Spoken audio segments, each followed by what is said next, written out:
Front end सिर्फ एक show piece है, लेकिन असली पावर उसके पीछे छुपी होती है और उसी को हम कहते हैं बैक एंड।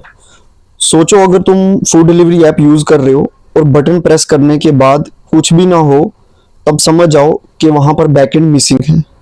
आज हम step by step back and development समझेंगे अच्छे से, बिल्कुल इजी लैंग्वेज में, कुछ रियल लाइफ एग्जांपल्स के साथ।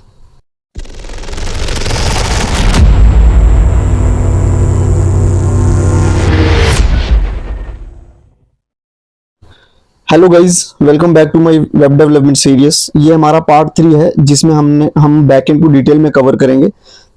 अगर तुमने पहला पार्ट और दूसरा पार्ट नहीं देखा जिसमें हमने वेब डेवलपमेंट और फ्रंट एंड को डिटेल में एक्सप्लेन किया है, तो मैं डिस्क्रिप्शन में लिंक दे दूंगा, आप जाकर वो वीडियोस देख सकते हैं या फिर आप मेरी प्लेलिस्ट में भी जाकर देख सकते हैं। तो चलें, आज हम चलते हैं अभी बैकएंड की दुनिया में। एक्चुअली बैकएंड एग्जैक्टली होता क्या है? बैकएंड वो पार्ट है जो स्क्रीन के पीछे काम करता है। यूजर उससे डायरेक्ट इंटरेक्ट नहीं करता, लेकिन सब कुछ बैकएंड ही कंट्रोल करता है।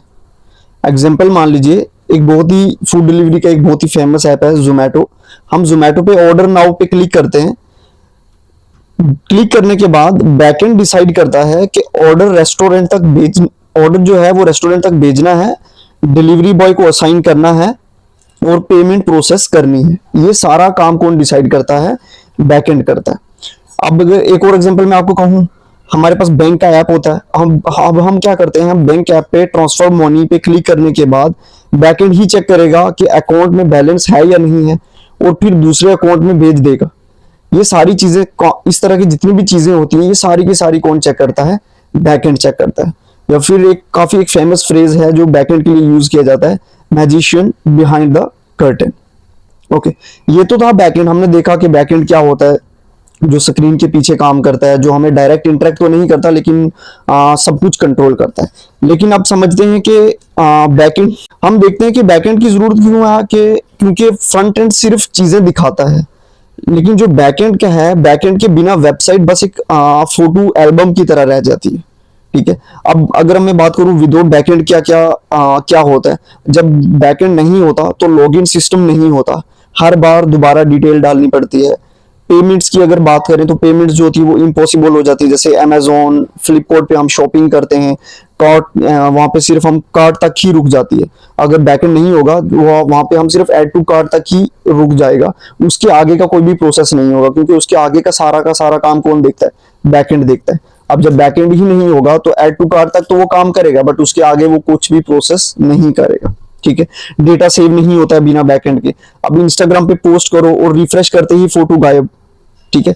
मतलब बैकएंड के बिना कोई भी ऐप यूजलेस डेमो की तरह बन जाता है। ठीक है। लेकिन जब हम बैकएंड का यूज करते हैं तो वहां पे फिर एक डायनेमिक चीजें आती हैं, हमारे पास इंटरेक्टिव एप्लीकेशंस बन जाती हैं, हमारे अकाउंट सिक्योर हो जाते हैं, हम इजिली लॉग इन कर सकते हैं, ट्रांजैक्शंस इजिली कर सकते हैं। तो ये सारी चीजें जितनी भी हैं, ये बैकएंड की हेल्प से ही होती हैं। ठीक है। अब हम देखते हैं कि बैकएंड जो है, बैकएंड हमारा काम कैसे करता है। ठीक है। बैकएंड में कुछ चीजें होती हैं, कुछ मेजर चीजें होती हैं। एक तो जो हमारा लॉजिक को हैंडल करता है, दूसरा कम्युनिकेट करना डेटाबेस के साथ, और तीसरा सिक्योरिटी क्या करना, मैनेज करना। अब ये चीजें होती कैसे? सबसे पहले हम समझते हैं जो लॉजिक हैंडल करना होता है वो कैसे होता है। उसमें ना एक्चुअली हम क्या करते हैं, हम रूल्स को सेट करते हैं। अब रूल सेट करना क्या मतलब, मान लीजिए अब फ्लिपकार्ट में कैश ऑन डिलीवरी का ऑप्शन सिर्फ मैं ऐसा रूल सेट करता हूं कि जो फ्लिपकार्ट है उसमें कैश ऑन डिलीवरी का जो ऑप्शन है वो सिर्फ 5,000 से नीचे ऑर्डर्स के लिए होना चाहिए। अब ये मैंने क्या किया, ये मैंने एक लॉजिक लगाया बैकएंड। ठीक है। बैकएंड की हेल्प से मैंने क्या लगाया, एक लॉजिक लगाया, और इस लॉजिक में मैंने क्या किया, एक रूल सेट किया। और रूल क्या सेट किया है कि फ्लिपकार्ट में कैश ऑन डिलीवरी का जो ऑप्शन है उसमें सिर्फ और सिर्फ 5,000 से नीचे ऑर्डर्स के लिए अवेलेबल रहेगा, बस। ठीक है। अब हम आते हैं दूसरा जो हमारा है, कम्युनिकेट विद डेटाबेस। अब कम्युनिकेट विद डेटाबेस, इसमें क्या होता है, इसमें हम डेटाबेस के साथ बात करते हैं, डेटा को सेव करते हैं, रिट्रीव करवाते हैं डेटा को। ठीक है। अब मान लीजिए नेटफ्लिक्स पे लॉगिन करते ही तुम्हारी वॉच लिस्ट का बैकएंड जो है वो डेटाबेस से फेच होती है। ठीक है। अब फेच क्या होता है? फेच मान लीजिए, फेच का मतलब होता है कि अगर मैं आपको कोई काम कहता हूं, मैं कहता हूं जाओ पानी का गिलास लेके आओ, ठीक है, तो ये दोनों काम जो है, जाना और वापस आना, ये दोनों के दोनों कामों के लिए हम फेच वर्ड का यूज करते हैं। इसी तरह जब मैं लॉग इन करता हूं तो वो मेरी बैकएंड क्या करता है, नेटफ्लिक्स के ऊपर मेरी वॉच लिस्ट को डेटाबेस से फेच करता है, जाता है डेटाबेस तक, और वहां से जितना भी मेरा विश लिस्ट होगी उसको लेके आता है और फिर मुझे दिखाएगा कि ये रही आपकी विश लिस्ट। अब आती है तीसरी चीज, मैनेजमेंट सिक्योरिटी। अब सिक्योरिटी को मैनेज करना ये भी फ्रंट एंड का काम नहीं है, ये चीज भी जो है ये सिर्फ और सिर्फ बैक एंड की हेल्प से ही होती है। अब सिक्योरिटी में हम क्या क्या करते हैं, इसमें सिक्योरिटी मैनेज करने में सिर्फ ऑथराइज्ड यूजर्स को एक्सेस देना रहता है। जैसे तुम्हारे जीमेल अकाउंट को सिर्फ तुम लॉगिन करके एक्सेस कर सकते हो, कोई और नहीं, या फिर वही बंदा कर सकता है जिसको आप क्या करोगे, पासवर्ड दोगे। आपका पासवर्ड पता होगा, आपकी ईमेल, आपकी जीमेल पता होगी, उसको वही बंदा लॉगिन कर सकता है। अगर आपके अलावा आपकी जीमेल का पासवर्ड और आपकी जीमेल किसी को पता नहीं है तो आपके अलावा कोई भी उस जीमेल को एक्सेस नहीं कर सकते, ठीक है। तो सिंपली अगर मैं ये भी कहूं कि बैकएंड ना तीन चीजों से मिलकर काम करता है, logic plus database plus security, ये तीन चीजों का कॉम्बो मिलके बैकएंड को कंप्लीटली चलाते हैं। ये बैकएंड का कंप्लीटली ऑपरेशनल वर्क रहता है, ठीक है। अब हम देखते हैं बैकएंड्स, ठीक है, हमने समझा अभी तक कि जो बैकएंड है हमारा वो क्या होता है, बैकएंड में हम काम कैसे करता है, विदाउट बैकएंड क्या होता है, विद बैकएंड क्या होता है। अब बट बैकएंड तो है, लेकिन बैकएंड्स बनाते कैसे हैं। फ्रंट एंड के लिए तो हमें पता है, हमने देखा है फ्रंट एंड, जब लास्ट वीडियो जब हमने बनाई थी फ्रंट एंड के ऊपर, उसमें हमने देखा था फ्रंट एंड बनाने के लिए हम मोस्टली HTML CSS जावास्क्रिप्ट का यूज करते हैं। अब बैकएंड में कौन कौन से बैकएंड में कौन कौन से टूल्स यूज होते हैं। बैकएंड में देखिए हमारे पास बहुत सारे टूल्स यूज होते हैं, उनमें से मैं एक यहाँ पे कुछ एक को एक्सप्लेन कर रहा हूँ जो बहुत ज्यादा यूज होता है। एक है हमारे पास Node.js और दूसरा Express.js। अब पहले मैं समझा देता हूँ Node.js क्या और Express.js क्या। देखिए Node.js क्या है, Node.js ये एक सॉफ्टवेयर है जो स्क्रिप्ट को ब्राउजर के बाहर भी रन करता है, ठीक है। क्या करता है, जो भी हमारी स्क्रिप्ट होती है उसको ब्राउजर के बाहर भी क्या करता है, रन करता है। अब ब्राउजर जैसे जो सिर्फ मान लीजिए, ब्राउजर ऐसे मान लीजिए जो सिर्फ खाना खिलाता है। अब Node.js क्या है, जो असली कुकिंग करता है। मीन्स ब्राउजर आप समझ लीजिए कस्टमर को हॉल, जहां पे कस्टमर बैठे हैं वहां पे सिर्फ उनको खाना वहां पे सिर्फ खाना खिलाता है। अब Node.js क्या है, वो किचन का स्टोव समझ लीजिए जो असली कुकिंग करता है, ठीक है। अब आते हैं हम Express.js पे। अब Express.js क्या है, ये एक फ्रेमवर्क है जो Node.js को यूज करने को इजी और फास्ट बना देता है, ठीक है। ध्यान से सुनिएगा, मैंने कहा क्या है, Express.js क्या है, एक फ्रेमवर्क है जो Node.js को यूज करने को इजी और फास्ट बना देता है, ठीक है। एग्जांपल मान लीजिए, अगर किचन में तुम्हें रेडीमेड शेल्व्स, मेन्यू काउंटर और रेसिपी बुक मिल जाए तो कुकिंग फास्ट और ऑर्गेनाइज्ड हो जाती है। ये रोल जो होता है इसी को हम क्या कहते हैं, Express.js। ये सारा काम कौन करता है, Express.js करता है, ठीक है।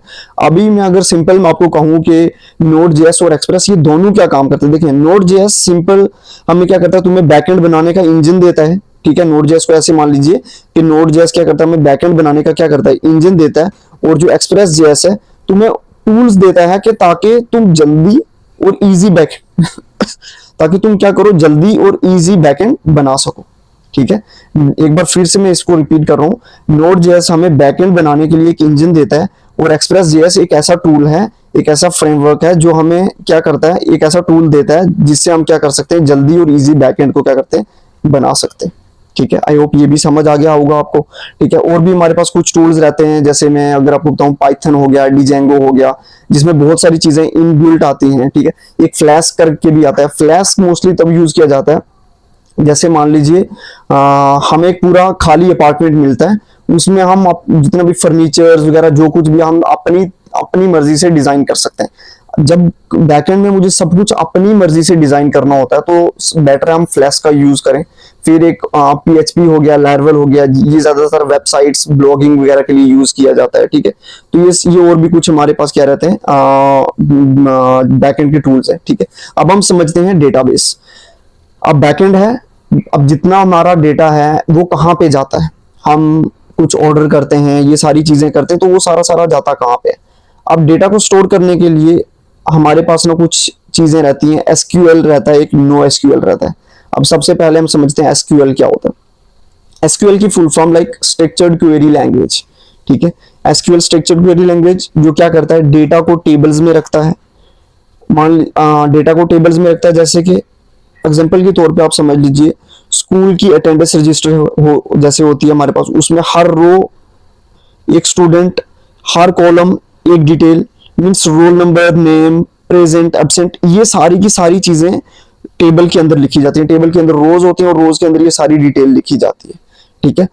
अब जो नो एसक्यूएल होता है, वो नो एसक्यूएल में क्या होता है, नो एसक्यूएल काफी फ्लेक्सिबल फॉर्मेट में डेटा को रखता है। ये चीज आपको पता होनी चाहिए कि जो फ्लेक्सिबल नो एसक्यूएल है, ये फ्लेक्सिबल एसक्यूएल के कंपेयर में डेटा को फ्लेक्सिबल फॉर्मेट में रखता है।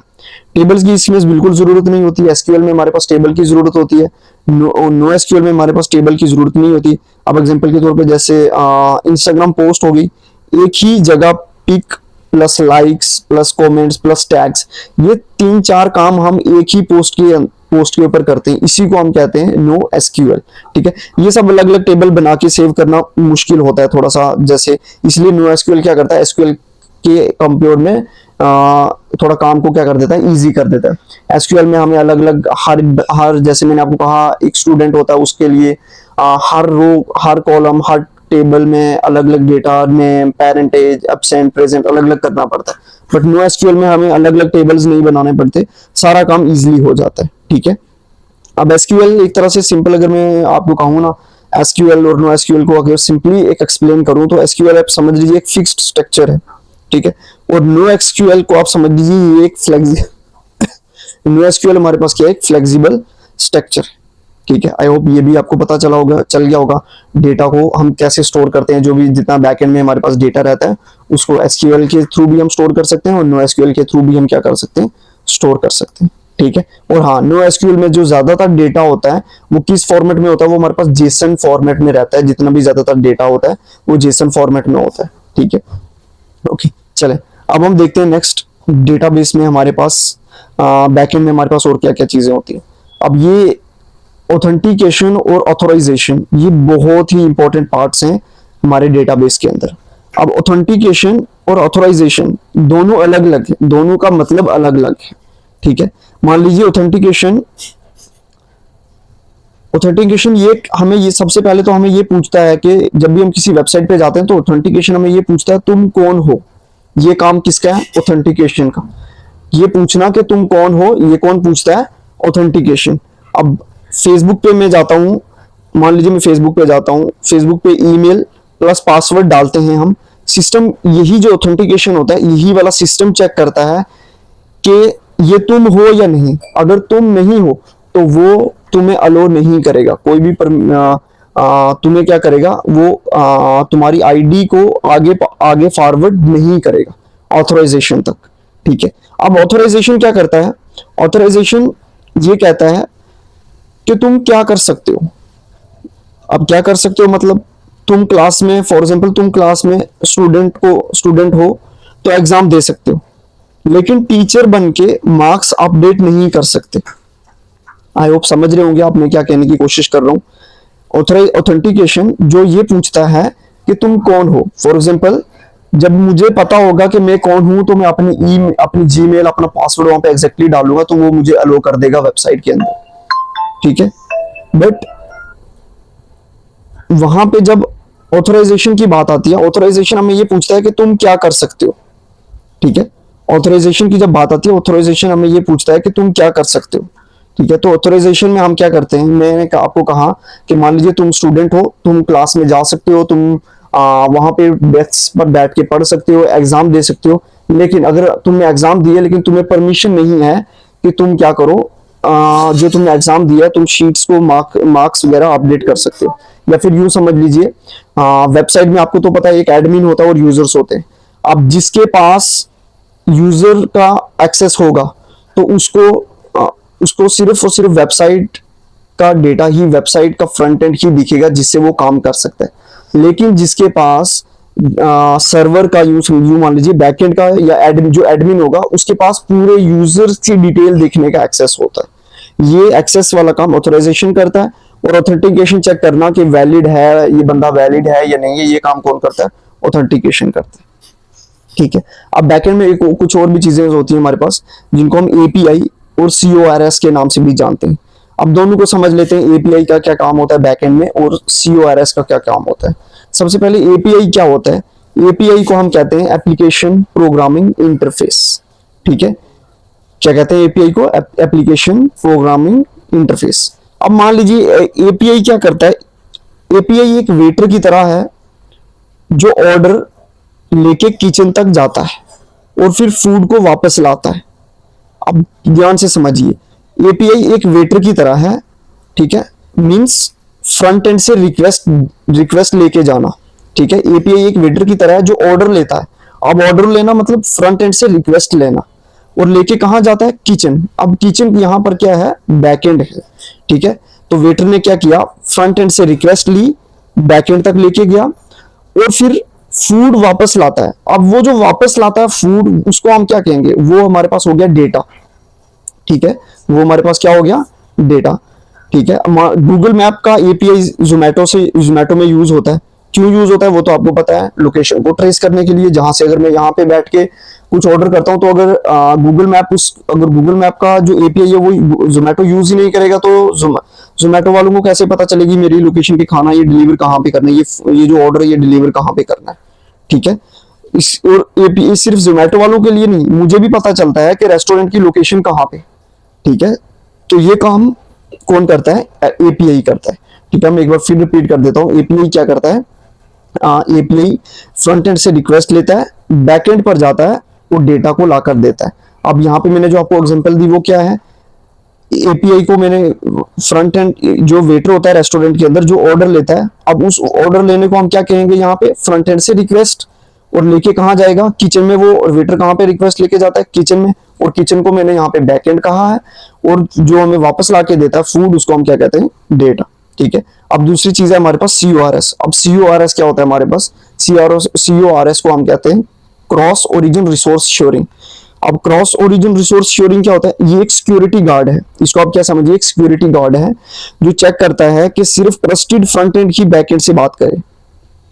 Trusted front and he backend से बात करे मतलब ये कि मान लीजिए मैं एक वेबसाइट बना रहा हूं, अब उस वेबसाइट के ऊपर जो मैंने कुछ फ्रंट एंड पे कुछ मैंने मान लीजिए मैंने रखा है, लाइक का बटन रखा है और फॉलो का बटन रखा है। अब मैं चाहता हूं कि जो मेरी वेबसाइट का फ्रंट एंड है उसके ऊपर जो भी काम हो वो सिर्फ और सिर्फ मेरे बैकएंड से ही बात करना चाहिए। कोई भी ऐसा ना हो कि कोई भी दूसरी वेबसाइट आके, अगर मेरा सिक्योरिटी गार्ड क्या करेगा? CORS ऐसा काम करता है कि जो मेरा जो CORS होगा, जो मेरा सिक्योरिटी गार्ड है, वो सिर्फ मेरी फ्रंट एंड को ही फंक्शनल बनाएगा मेरे बैकएंड के साथ। किसी भी दूसरी वेबसाइट को मेरे बैकएंड से जुड़ने नहीं देगा। मेरे वाला सिक्योरिटी गार्ड जो है वो उसको अलो नहीं करेगा। ठीक है, अब यहाँ पे देखिए, मैंने यहाँ मान लीजिए एक एग्जांपल के तौर पे और समझ लीजिए CORS को। तुम्हारा बैंक का बैकएंड सिर्फ ऑफिशियल बैंक ऐप को अलो करेगा। ठीक है, मतलब तुम्हारा जो बैंक है उसका जो बैकएंड है वो सिर्फ ऑफिशियल बैंक ऐप को अलो करेगा, किसी रैंडम ऐप को नहीं। ठीक है, अब जैसे पेटीएम हम यूज करते हैं, अब पेटीएम में क्या करेगा? जो मेरा बैंक होगा, फॉर एग्जांपल मेरा SBI का बैंक है, जो मेरा बैंक होगा वो मेरा बैंक क्या करेगा? सिर्फ बैकएंड में सिर्फ उसी बैंक ऐप को ही अलो करेगा। ठीक है, जब मैं उस पेटीएम के अंदर अपनी डिटेल डालूंगा तो वो मेरे, जैसे मोस्टली क्या होता है, हमारा मोबाइल नंबर जिस बैंक अकाउंट से कनेक्ट होता है तो वो ऑटोमेटिकली क्या करता है? डिटेक्ट कर लेता है कि ये मोबाइल नंबर कौन से बैंक से कनेक्ट है, इसका डिटेल पूरी की पूरी हमें लाके दे देता है, किसी भी रैंडम ऐप को नहीं अलो करता। तो ये होता है CORS, जो एक सिक्योरिटी गार्ड की तरह काम करता है। ठीक है, जो सिर्फ मींस दो वैलिड पॉइंट्स को ही कनेक्ट करवाता है, शेयर डेटा को शेयर करवाता है, फंक्शनल काम करवाता है, किसी भी थर्ड पार्टी को अलो नहीं करता है। ठीक है, ये भी काफी इंपॉर्टेंट चीज होती है एपीआई की। ठीक है, अब हम देखते हैं सिक्योरिटी एंड डिप्लॉयमेंट। ये भी बैकएंड का एक बहुत इंपॉर्टेंट पार्ट होता है। अब यहाँ पे भी देखिए सिक्योरिटी में क्या मैंने यहाँ पे क्या सिक्योरिटी देखें, सिक्योरिटी में दो चीजें मैंने यहाँ पे कहा है, सिक्योरिटी और डिप्लॉयमेंट। अब क्या है सिक्योरिटी में? पासवर्ड को इंक्रिप्ट करना, जैसे इंक्रिप्ट करना पासवर्ड को, जैसे लॉकर की एक सीक्रेट की होती है ना, उसको इंक्रिप्ट करना। टोकन्स यूज करना ताकि हैकर जो होते हैं वो फेक रिक्वेस्ट ना भेज सके। ठीक है, समझ रहे ना आप क्या कहते हैं, ये सारी की सारी चीजें होती हैं, कुछ सिक्योरिटी में हमें ध्यान रखना पड़ता है बैकएंड में। ठीक है, और डिप्लॉयमेंट में जैसे जब ऐप रेडी हो जाए तो उसे सर्वर पे होस्ट करना जहां से दुनिया एक्सेस कर सके। ठीक है, अगर आप उसको क्या करोगे, होस्ट सर्वर पे होस्ट ही नहीं करोगे, मान लीजिए मैं एक क्या बनाता हूँ, मैं एक लैपटॉप में केक बना देता हूँ। ठीक है, तो उसको सिर्फ मैं ही खा सकूंगा ना, अगर मैंने उसको सर्वर पे होस्ट नहीं किया तो उसको सिर्फ मैं ही खा सकता हूँ। लेकिन जब मैं उसको होस्ट करके एक बेकरी शॉप पे रखूंगा तो उसको मान लीजिए उस एरिया की एक पूरी सिटी वहां से खरीद के खा सकती है। तो इस चीज को हम कहते हैं डिप्लॉयमेंट। ठीक है, आई होप ये चीज ये समझ आ गया होगा आपको कि क्या क्या बैकएंड में कौन कौन सी चीजें जरूरी होती हैं हमारे लिए, हमें क्या क्या करना पड़ता है। ठीक है, सो आज की वीडियो में हम क्या करते हैं, इतना ही रखते हैं। हमने इससे पहले वाली भी कुछ वीडियोस में हमने देखा है कि वेब डेवलपमेंट क्या होता है, फ्रंट एंड क्या होता है, और आज भी इस वीडियो में हमने बैक एंड को एक इनविजिबल पावर हाउस की तरह देखा है, जो एक हर मॉडर्न वेबसाइट और ऐप के पीछे छुपा होता है। अगर आपको ये एक्सप्लेनेशन पसंद आई तो वीडियो को लाइक करें, चैनल को सब्सक्राइब करें, और अगली वीडियो में हम एक और इंटरेस्टिंग टॉपिक के साथ जरूर आएंगे।